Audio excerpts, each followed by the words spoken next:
el campesinado, como ya había mencionado anteriormente.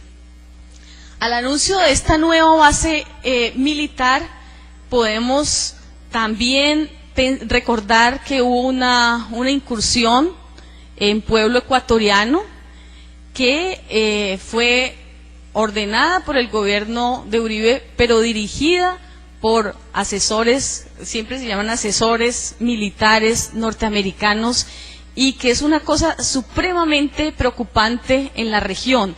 No es un hecho, como podríamos decir, aislado, es una agenda que hay de usar, digamos, estratégicamente algunos países para la desestabilización en toda la región.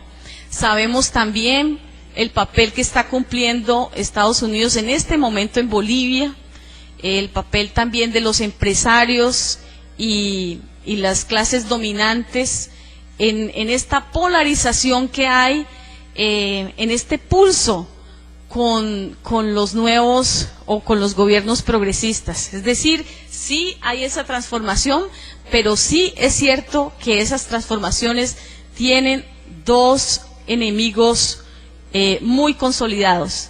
Una élite, una clase política y económica dominante que está dispuesta a echar mano de lo que sea para no perder sus privilegios, incluido el uso de las armas contra líderes sociales y políticos y movimientos, y este poderío norteamericano, que compromete, como ya dije, intereses económicos de gran envergadura.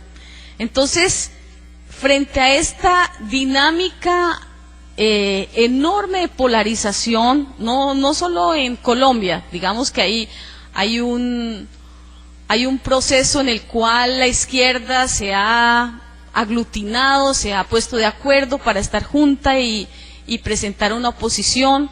En Colombia el ejemplo es de que este poder de la élite, de la oligarquía tradicional, tiene la capacidad de reinventarse, de buscar nuevas estrategias, de aliarse para impedir cualquier transformación. Hemos visto lo que ha pasado en países cercanos, en donde estas mismas élites desarrollan una tarea muy similar y, digamos, hacen retroceder algunos de los avances que podrían darse mucho más significativamente. Una derecha desafiada es una derecha que se une, se organiza y encuentra en Estados Unidos, digamos, el aliado estratégico para defender su estrategia, que va muy concorde con la estrategia también de acumulación del gran capital. Frente a la voracidad de esta agenda, no podemos solamente discutir en nuestros foros de lo importante que son los procesos de integración, sí, lógicamente, y podemos desde nuestros deseos decir, bueno, estas transformaciones han llegado a toda América Latina. Pero al igual que podemos afirmar eso, tendremos que pensar, bueno, ¿cuáles son las alternativas frente al avance de quienes quieren impedir que se den estas transformaciones?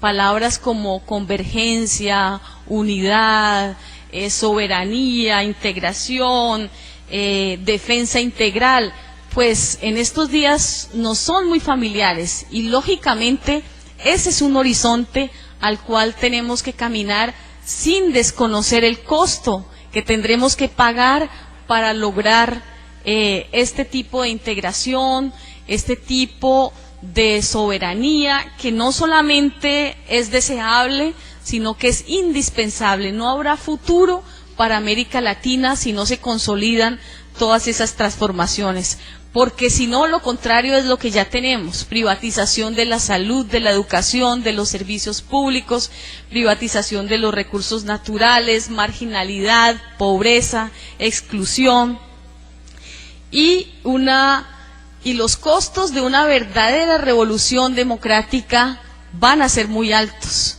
Son costos que no tenemos nosotros solamente que pagar. Voy a darles rápidamente algunas de las cifras. Por ejemplo, en Colombia, desde el 1964, Estados Unidos envía millones de dólares. En 1964, 300 millones de dólares para ayuda militar. Hasta el 1999 al 2005, alrededor de 4.000 millones de dólares más asesores militares, más armamento. Esta capacidad de desarrollar una influencia que no es solamente a través de sus megaproyectos y sus transnacionales, hace ver que estamos en un momento en que sostener el avance de las fuerzas políticas y sociales en América Latina va a requerir enormes esfuerzos. En Colombia recibimos o venden armas a Colombia, Bélgica, Gran Bretaña, envían asesoría militar. Holanda se comprometió en el mal llamado proceso de paz con los paramilitares. Entonces a veces la gente dice, pero ¿cómo entender este conflicto en Colombia tan largo y tan complicado? Solo se entiende si se mira que los intereses norteamericanos y de los aliados, y en ese sentido generalmente los países europeos han sido de una u otra forma aliados estratégicos, que tienen negocios, en donde tienen negocios quieren fortalecer la agenda del gran capital, a pesar de que en muchos países se haya conquistado el poder. Entonces, fortalecer la fragmentación para poder realmente sostener el proyecto de integración en América Latina es algo urgente. También reconocer la agenda de las derechas y la ultraderecha en cada uno de los países donde hay proyectos progresistas, y no desconocer la capacidad como han tenido en Bolivia de desestabilizar.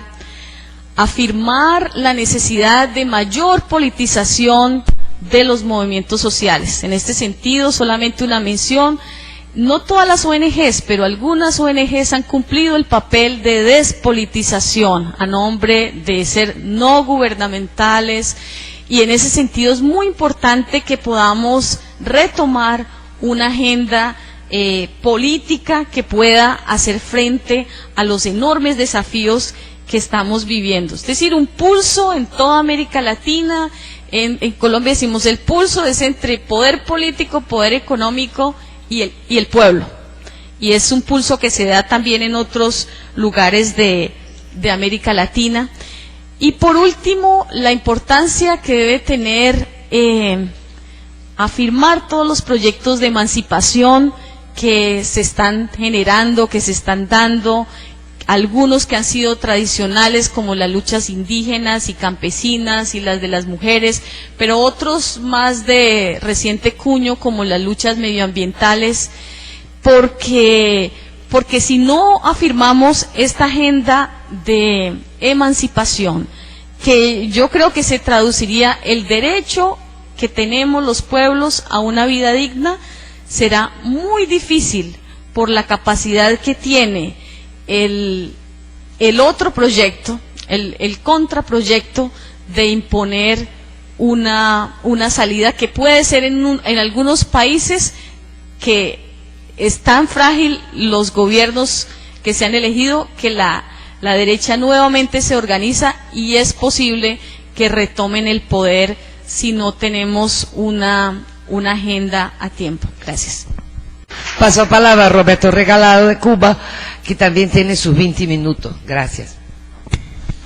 Gracias.